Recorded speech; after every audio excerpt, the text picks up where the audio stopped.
Assalamualaikum warahmatullahi wabarakatuh.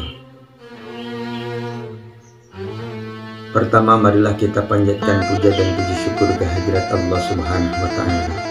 Salawat salam semoga tetap tercurah limpahkan kepada junjungan kita Nabi besar Muhammad sallallahu alaihi wasallam. Hadirin ma'asyiral muslimin wal muslimat dimanapun berada, shaimin shaimat yang berbahagia. Allah Subhanahu wa Ta'ala memerintahkan kita untuk beribadah puasa dengan membarengi dalilnya pada surat Al-Baqarah 183. Ya ayyuhalladzina amanu kutiba alaikumusiyam kama kutiba alal ladzina min qablikum la'allakum tattaqun.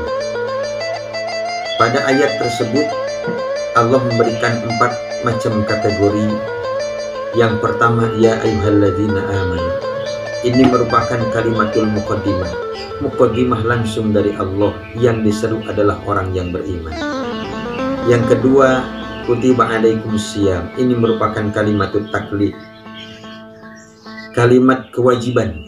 Mukallaf akilin baligin, dia berakal, dia dewasa, maka wajib melaksanakan ibadah puasa. Karena takrif daripada wajib adalah yusabu ila fa'ilihi wa yu'aqabu ila tarikihi. Diberi pahala apabila dikerjakan dan diberi sanksi atau berdosa apabila ditinggalkan.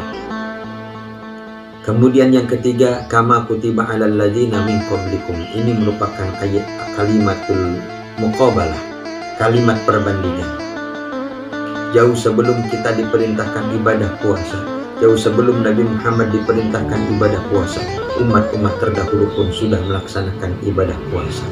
Bahkan menurut satu pendapat, Nabiullah Adam alaihissalam puasanya 30 hari selama 24 jam per hari. Terakhir, la'allakum tattaqun. Ini merupakan kalimatul hadiah, hadiah langsung dari Allah. Orang yang beriman kemudian melaksanakan ibadah puasa, maka insya Allah dia akan mempunyai derajat muttaqin di hadapan Allah Subhanahu wa Ta'ala. Kalau sudah bertakwa, la'allakum tuflihun, maka akan dijadikan orang-orang yang bahagia. Sa'idun bid dunya wa sa'idun fil akhirah. Bahagia di dunia, terutama bahagia di akhirat. Bahkan dalam tafsir Jalalain, Al-Imam Jalaluddin Asyuyuti mengatakan, tafuzuna bil jannah wa tanjuna minan nar. Bahagia dimasukkan ke dalam surganya Allah, dan bahagia terlepas, terhindar dari siksa nerakanya Allah. Amin ya Allah ya Rabbal Alamin. Mudah-mudahan ibadah puasa kita menjadikan ibadah puasa yang mempunyai titel muttaqin di hadapan Allah Subhanahu wa Ta'ala. Kemudian ketika kita melaksanakan ibadah puasa, banyak keunggulan, keutamaan daripada ibadah puasa tersebut. Salah satunya ada yang disebut fadilatus shaum. Ayatnya jelas, surat Al-Haqqah. Kulu washrabu hani'an bima aslaftum fil ayyamil khaliyah. Makan dan minumlah kalian semua dengan rasa sedap, dengan rasa enak, dengan rasa lezat atas apa yang kalian kerjakan di masa lampau atau sudah terlewat. Jelas orang yang ibadah puasa, insya Allah, Allah gambarkan akan disediakan makan dan minuman yang disediakan langsung oleh Allah Subhanahu wa Ta'ala, yaitu ta'amun minal jannah, makanan dari surga.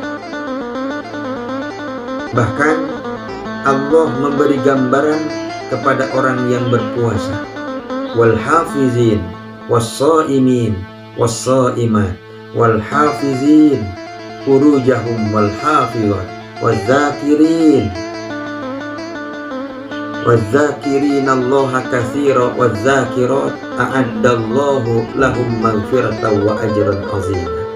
Allah akan beri ampunan, Allah akan beri pahala yang besar kepada orang yang mau berpuasa dari laki-laki dan perempuan. Begitupun Allah akan memberikan ampunan, akan memberikan pahala yang besar buat orang-orang yang selalu menjaga kehormatannya, menjaga kemaluannya, baik dari laki-laki maupun perempuan. dan Allah akan memberikan pahala yang besar, ampunan yang besar bagi orang yang selalu lisannya zikir kepada Allah Subhanahu wa ta'ala. Karena zikir itu ada dua, ada zikir bil lisan, ada zikir bil qalbi. Mana yang lebih bagus? Dua-duanya bagus. Tatkala ada seorang hamba zikir, kemudian hatinya ikut zikir, maka itu yang disebut fahuwal kamil, itu yang disebut yang paling sempurna. Tatkala seseorang ditakdirkan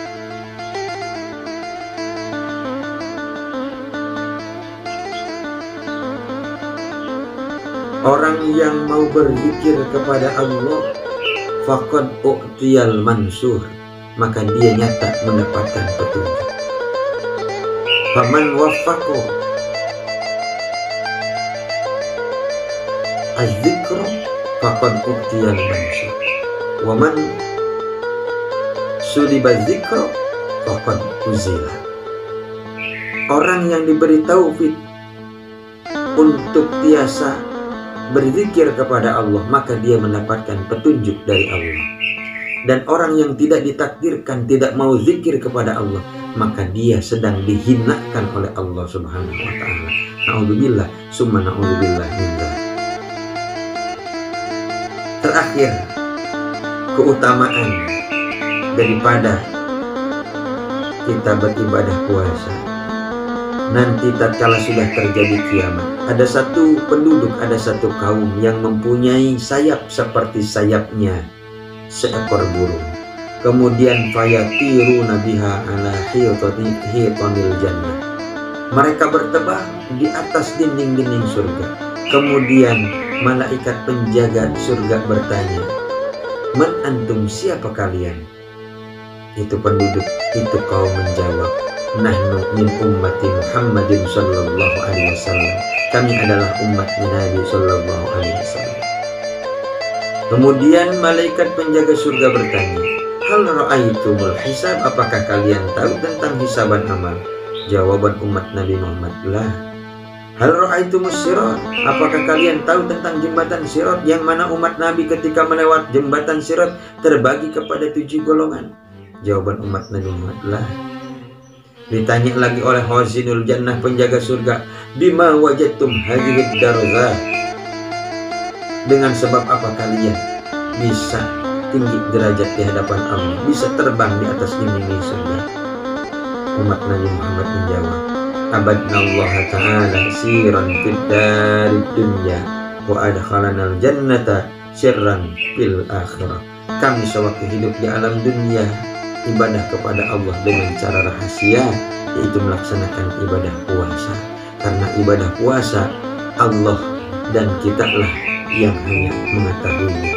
Bahkan pahalanya pun langsung wa ana ajzibi, Allah yang akan langsung memberi pahala, membalas kepada orang yang berpuasa.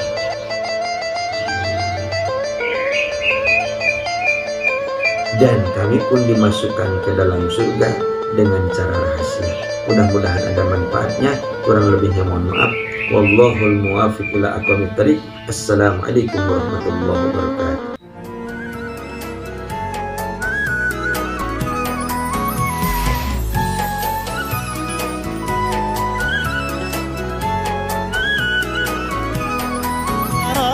ويسمعنا نغفر زلا نوصل